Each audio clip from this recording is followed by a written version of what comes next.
We gotta stop. We really gotta stop this. If it's not apparent to anyone else how racist Donald Trump is and how racist he's trying to make America, so now he's giving asylum to white South Africans because they're being unfairly treated in their country. So you mean to tell me that all of the South Americans of Latino descent that are trying to escape cartels because they're literally running through their towns and wiping them out and killing them if they not drug muling and doing all that stuff for them, you mean to tell me in pretty much every other country in Central Africa where colonists are raping the land and stealing precious metals from them, making them, forcing them to work in these pits and these mines to get these precious metals out and not paying them shit and killing them if they try to do anything different? You mean to tell me all of the women that are being trafficked across the globe, speaking for all of them, but specifically the fact that there's still slavery happening in modern day Africa with women that are being taken from their homes as children, groomed to be whatever type of sex slave that, their captors want them to be, on top of, still men and boys still being taken to work as forced labor? You mean to tell me we missed all of that shit? All of it.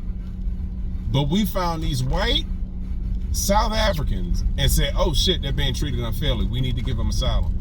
You're kicking everybody out of the country right now because there's a fucking invasion, according to your office, happening right now, where we need to suspend habeas corpus and the right to due process and all of these other things to make America safe. But because these white Africans are being oppressed in Africa, we need to save them. This is what we're doing. This is what the country stands for now. This is America. Damn, where is Childish Gambino when you need him? This is America. This is what this man has always wanted America to be. This is how great America is when it's got a white face on it. Like, this is what America always has been. How in the fuck, and I mean how in the fuck, are you saving white Africans from Africa when they use the term white Africans? I mean, here's the thing. Here's the problem. Nobody knows their history. I heard this on a Breakfast Club being discussed. And one of the comedians on the show, I ain't saying no names because I don't want no smoke, didn't know that there were white Africans. However, whatever school she went to, public, private, charter, I don't know. But the fact that she was shocked at the existence of white Africans says a lot. It says a lot about how the conquerors and the colonizers have hidden and masked history so much. It shows how our education system has failed so many people that we don't know that there's whites in South Africa. But it's also failed us because we consider them to be Africans. How? You all see, okay, here's the difference. You drive or you sail to Africa. You steal and Shanghai the people that are there because you want to bring them here to work for you. You keep them here in chains and beat the shit out of them, rape them, experiment on them, do every fucking thing you can because you don't consider them to be human. And all those people want to do is be free. Those people tried to create societies that were separate from yours, you bombed them. Those people tried to leave in a mass exodus from this country, you stopped it, you wouldn't fund it, made it hard for them to leave or anything like that.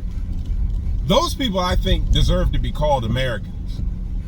Because we were brought here against our fucking will and forced to build this entire country and the government that rules it.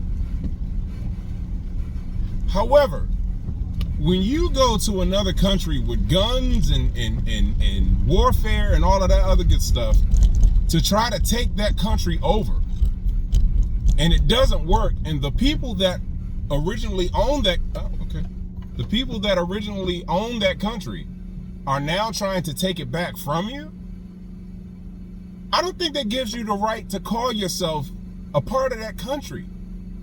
Your fucking coup failed. Your strategic military warfare plan to go and dominate that country, which you did have dominance over it during apartheid, the apartheid years. Yeah, you did have some dominance over it. But right now you ain't got shit. And they're waking up and saying, we don't want you to have the shit that you have. We don't want you to have a town where you exclude black people from joining the town in fucking Africa. Get the fuck out. Go back to your northern shit. Go back to your England, your Europe, your everything else. Go up there. Don't come down here. We got all this good shit. Y'all want it. Stay the fuck out. Stay the fuck out. We don't know that history. We don't talk about that history. We don't even represent that history. And that's how they've continually dominated us over the years, because we don't stick together. The first thing that they did to slaves that tried to learn and read and write is they fucking chopped hands off, and they made examples out of them by killing them and mutilating them so everybody else would be afraid to learn and read. So much so that it's carried forward in black society to the point where if you do learn a lot, the fuck is calling me right now? You have an incoming call. Sorry about that. So much so that if you do read a lot, if you are intelligent, people say that you're acting white, and it's looked down upon in our society. But they win like that because we don't have the fucking information that we need to get together and to move forward. We believe in these separations that they've put on us, these classes, these nationalities and shit like that they put on us to make us think that we're different from each other somehow. Fuck no, people. If we're brown, we're together.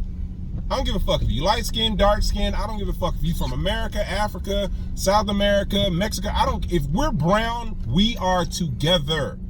Because that's exactly how the white race thinks. Do your history. Understand that shit. That's what happened in America. They used to have separation as well. They didn't want Irish people over this motherfucker. They called them potato eaters. They didn't want Italians over this motherfucker. They had their little racist names for them. But then what they realized is if we all band together, if all of us with this white skin band together against those of us who don't have white skin, we can stay in control. Oh, well, let's put all of our differences aside and let's unite. I say, for once, let's learn from them. Let's put all of our differences aside and unite under one banner, under one flag. We're all black. Let's represent that level of strength, that level of togetherness, that level of unity, that level of power, so that we can get past all this shit. Because I'm telling you, they are actively working against us right now. I have no idea what's going to happen over the next 4 years. This nigga's been in office for 110 days or so, and already this is the type of chaos that he's bringing up and kicking back up again. It never really died down from the first part, but he's reigniting that shit, and he's taking it a step further. We need to wake the fuck up. We need to wake the fuck up. Start growing your own vegetables. Start investing your money in things that you know are going to yield good results. Start investing in things closer to home so that you know that it's going to yield you a profit if you need to. Start arming yourselves. Start doing all that stuff. Moreover, more than anything else, start educating yourselves. Start educating yourselves on both sides of the coin. Don't just get this pro-black shit. Get all the information that you can get, because you're going to need it. Because these motherfuckers are coming after us in a very big and a very obvious way. And if we don't wake up soon, it's going to be over.